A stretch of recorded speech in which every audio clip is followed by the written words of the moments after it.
Podcast.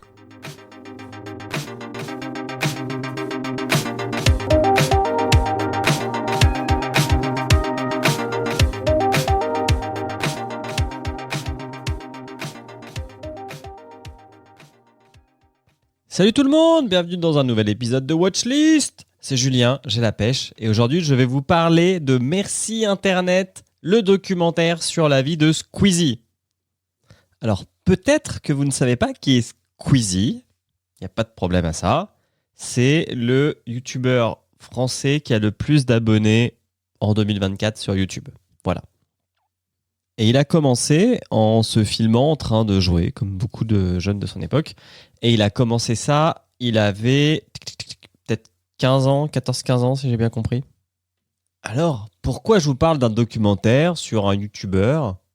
Qu'est-ce qu'on y apprend ? Donc, c'est disponible sur Prime Video, comme un autre grand documentaire qui est sur cette plateforme, qui est celui sur la vie d'Orelsan. Et clairement, il y a des similitudes entre le doc d'Orelsan et le doc de Squeezie. Et en plus, c'est fait par la même boîte de prod.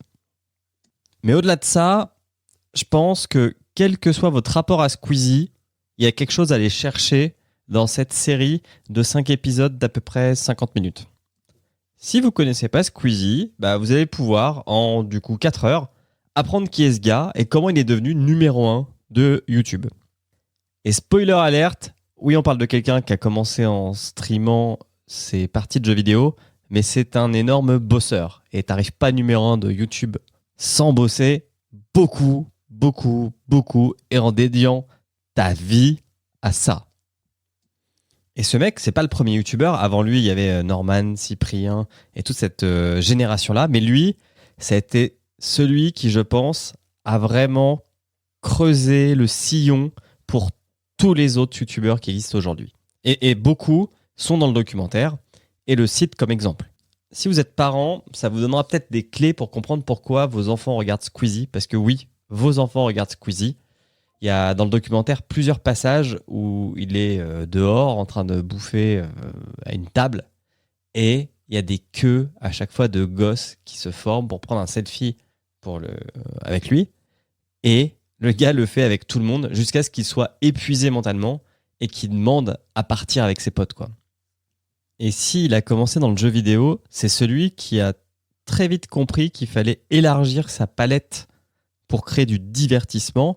Et ils ont créé avec son équipe des concepts que je vous encourage à aller voir, comme Qui est l'imposteur, qui est vraiment des vidéos trop drôles où avec 2 personnalités, ils doivent trouver parmi 3 personnes qui disent faire le même métier qui est l'imposteur, sachant que cet imposteur est un proche d'un des 3 invités. Si vous êtes créateur de contenu, d'autant plus sur YouTube, ce doc, ça montre à quel point Squeezie il a été important pour vous tous, nous tous, parce que ça a été un des premiers qui a été invité sur des plateaux télé et à se faire défoncer par le vieux monde, qui l'ont pris de haut, qui lui ont parlé comme un yinche, qui lui ont posé des questions mais très très connes.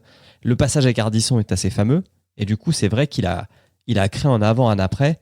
Mais il est aussi passé, souvent sur Canal+, mais avec Maïtena Miraben. Il y a une émission avec Decaune aussi, où c'est insupportable à quel point il méprise ce média-là, qui est YouTube. Et si lui a plutôt bien réagi en live, c'est quelqu'un qui a jamais pété un câble là-dessus. C'est important de voir la réaction que ça suscitait. Vraiment, quand je parle de l'ancien monde, c'est vraiment l'ancien monde qui découvre un truc qu'il ne comprend pas et qui, du coup, dans un mécanisme de défense, se met à le dénigrer. Si vous êtes fan de Squeezie, je pense que l'épisode qui vous intéressera le plus, je vais articuler, qui vous intéressera le plus, c'est celui sur le GP Explorer. Comment cette idée est née, comment il l'a montée, comment c'est devenu l'événement le plus streamé sur Twitch français. Puis je crois que c'est top 10 monde. Enfin, c'est vraiment un truc énorme. Et ce que ça représentait pour lui. Si le mot Webedia vous dit quelque chose, notamment pour les fans de Studio 404, franchement, il y a un épisode qui est golden sur Webedia, qui avait recruté du coup Squeezie, parmi tant d'autres youtubeurs et créateurs de contenu, qui sont tous devenus potes pour le coup. Et c'est ouf à quel point il y avait un décalage entre les créateurs et créatrices de contenu et les commerciaux et le management de la boîte. Il est ultra intéressant pour ça, cet épisode. Mais s'il y avait une raison pour regarder ce documentaire, quel que soit le monde et la porte par laquelle vous entrez dedans, c'est à quel point ce mec est à la fois talentueux et, comme le dit son grand frère qui est très présent dans le documentaire, il n'a pas eu de jeunesse.